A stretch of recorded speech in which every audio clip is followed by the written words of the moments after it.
Қаныш қалай ізденді?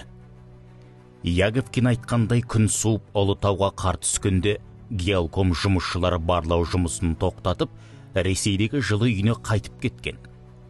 Қаныш уақытты зая кетірмей Мәскеуге келді.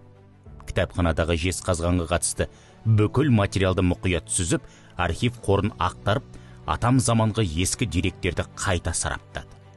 Әрбір кен көзінің шежіресі мен тарихы болады. Шежіресін терең білсең, бай қордың үстінен түсу мүмкіндігің зораяды. Қаныш Ұлытауда жүргенде ескі заманның таңбасына құмар болыпты. Көне ескерткіш пен ежелгі кен орындары ол үшін таптырмас дерек. Әсіресе ер аузындағы аңыз әңгіме құны жоқ қазына. Әдетте жай адам жер атауына аса мән бермейді. Ал Қаныш алдымен жер атауына үңілген. Мысалы, Жезқазған неліктен бұлай аталған? Неге алтын қазған, күміс төбе, Қорғасынды, Темірші емес, Жезтөбе деп неге қоймаған? Жезқазған атауы қазіргі геологтар қоймаған. Ол көне есім.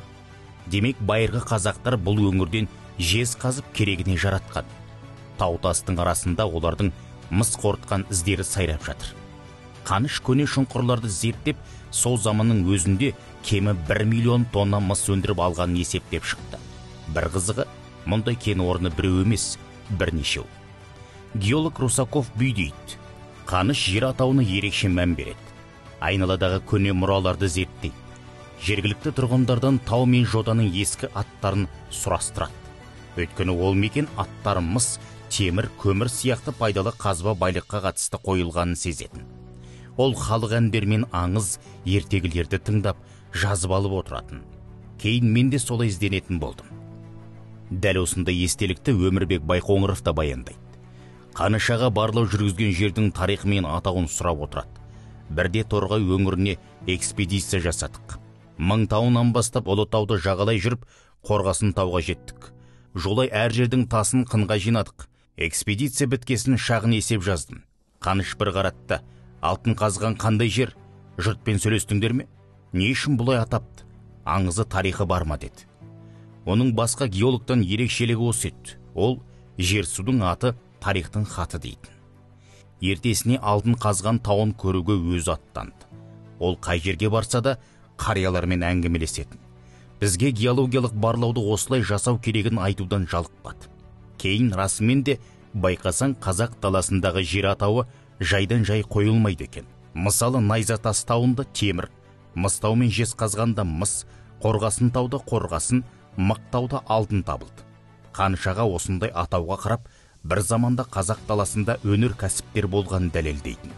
Бір күні Күтірлішат деген жерге келгенде көліктен түсіп, енді бірнеше шақырым жаяу жүреміз деді. Серіктері, ойбай-ау, дайын көлік тұрғанда жаяу жүрген несі деп әбігерге түсті. Сонда Қаныш, әй, көлікпен жүрудің пайдасыз екен, бұл жердің ат айтып тұрған жоқ па деді. Айтқандай Күтірлішаттың соядай тастары көлікті жүргізбей тастады. Қаныштың білгірлігі мына оқиғада анығырақ көрінеді. Бірде ол жолбасшы Күзеубайды ертіп Сарысуға дейін барады. Қайтар жолда Жамантау деген жерде қонады. Түні бойы жел азынап, екеуі тоңып дұрыс ұйықтай алмапты. Таңертең Қаныш балғасымен тау-тасты ұрып шығатты, құрамын зерттейді. Үстіне шығады, жерге түседі, әйтеуір түске дейін әуреленеді. Түс ауа, Күзеке, болды қайтайық. Біздің қазақ жер атауын бостан босқа қойсын ба? Жамантау десе Жамантау екен. Астында түгі жоқ, үстінде кені жоқ, желге де панасыз, ит паляса тұрмайтын жер екен деп артына қарайламай тарта беріпті. Қаныш ғылым деген нығметті тар түсінікте аңдамаған.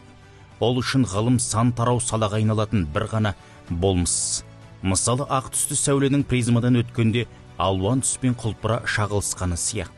Сондықтан ол бетпақ далада руда барлап жүргенде көңіл көзімен қараған жанға Қаныштың бір ғана болмысы маң далада көшіп жүрген тұтас бір дала академиясын еске салатын.